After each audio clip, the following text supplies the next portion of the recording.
Hey, it's Lisa Robertson from Babes in Disneyland, and I am coming to you from Main Street at Disneyland Park. And today I am joined by Justin with the Walt Disney Archives, and we're going to talk about the first few years of Disneyland, and especially opening day. And you may or may not know that opening day at Disneyland was a huge deal, and it was broadcast on television, and actually on that day we would have looked like this. In black and white. In fact, we are being shot on a very similar camera that was used at opening day, which is very cool. Yeah, it's amazing they're still around. I know. So, Justin, what are some interesting facts about opening day at Disneyland that people might not know?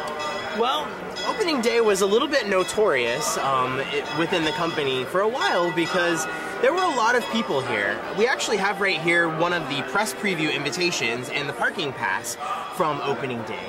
And it was it was meant to be just media and VIPs and celebrities and invited guests who had worked on the park. And they invited about 10,000 people. About 28,000 showed up that day. Smokes. There were a lot of counterfeit tickets out there. There were even stories of ladders over the fences and things like that. So it was a very, very busy day. It was hot, and the asphalt was so hot that ladies' high heels were sticking into the asphalt that day. So it was a very trying time for the people who worked on it, but everybody loved the park. Well, let's talk about some of these interesting artifacts we have here. We have a lot of really cool things. So what else can you tell us about here? Well, we talked a little bit about the tickets for the opening preview, but the next day the park opened July 18th, and they didn't actually have ticket books like a lot of us would imagine they might have. Right. You would pay one entry to get into the park, and you would go to each individual attraction. It kind of like now. Kind of like now, but each attraction had its own ticket. So, but it wasn't until October of that year that they introduced the lettered ticket. So it was A, B, and C in October. And it wasn't until 1959 that the e-ticket that's so famous came along. Yes. And so this is actually one of the original 1959 e-ticket books, with all the tickets, but also the e-tickets, that premiered with the monorail, the submarines, and the Matterhorn, which of course has new magic here at the 60th. Yes, it does. So that's one of those, and it wasn't until 1982 that we switched over to an all-encompassing ticket. So tell me about this pennant. This was an early merchandise piece from the late 50s. Look at the condition it's in. This is amazing. We take good care of things here in the Archives. Yes, no kidding.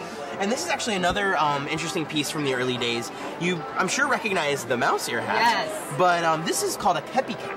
And if you look at a lot of pictures of little kids in the park in the late 50s, early 60s, a lot of them are wearing these. They look like little construction hats, but they were insanely popular in the early days. This is adorable. But bringing us back to the mouse ear hat, we actually, this is one of the earliest ones that would have been sold in the park.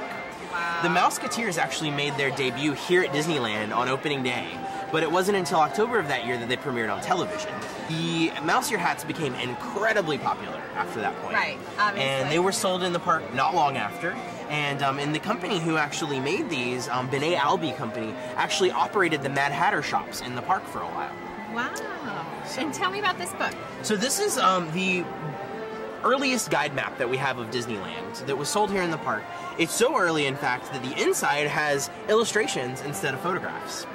And they didn't have photography out of the park. So the other cool fact about it is that they wanted to sell it at a higher price point, and Walt argued, let's sell it for $0.25, because if everybody buys one of these when they leave the park, everybody's going to be reading about Disneyland on their coffee tables. That's right, that's right. It's ingenious marketing. Yes, he was an innovator. So let me ask you, so as an archivist, and obviously you love vintage Disneyland, what are you most excited about for the 60th? Ooh. Well, two things, I would say. Can I have two? You may have as many as you want. Okay.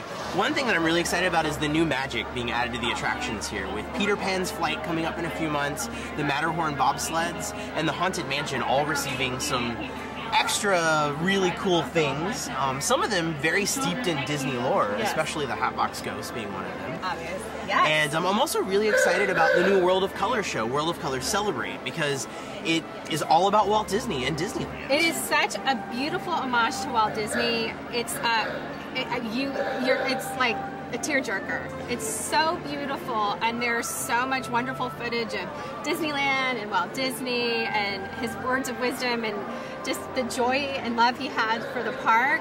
It's truly incredible. It's really wonderful. What are you most excited about? Oh my gosh! Well, World of Color. I saw it last night. It was amazing, and I'm loving all the food, and I am also very excited for Peter Pan. That's our family favorite. There's nothing I feel more Disney than Peter Pan. The idea of never wanting to grow up and to be a child forever, and I love sharing it with my own children. So that's the big thing I'm waiting for. So, well, thank you so much, Justin. I really appreciate it. Come on down for the Disneyland 60th Diamond Celebration. It's going on for 18 months here at the Disneyland Resort. So, thanks so much. And that's it from Main Street at Disneyland.